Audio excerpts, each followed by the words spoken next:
বন্ধুরা কেমন আছেন সবাই? আশা করি ভালো আছেন, আমিও ভালো আছি। 3838 এভাবে বিন্দু বিন্দু করে বাচ্চাকে অতি সহজে লিখে দিতে হবে। আমি একটা দিচ্ছি, মানে একটা লেখাবেন না, আপনারা অনেকগুলি করে লেখাবেন বাচ্চাকে খাতার মধ্যে।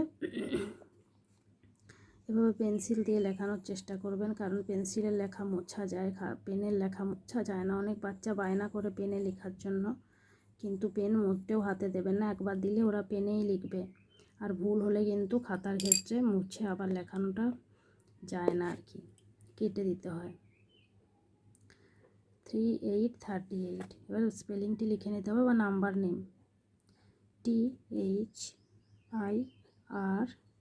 30, অবশ্যই 8 EIGHT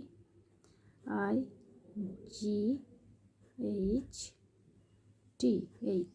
বইয়ে ঠিক যেভাবে দেওয়া থাকে সেভাবে কেটে কেটে গোটা গোটা করে লিখতে হবে। টেনে লেখা যাবে না, টেনে লিখে দিলে বাচ্চা বুঝতে পারবে না, বুঝতে না পারলে সে লিখতেও পারবে না।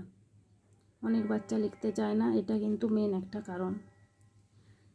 এক্ষেত্রে ইটা স্মলেও হতে পারে বা ক্যাপিটালও দেওয়া যেতে পারে। IGHT।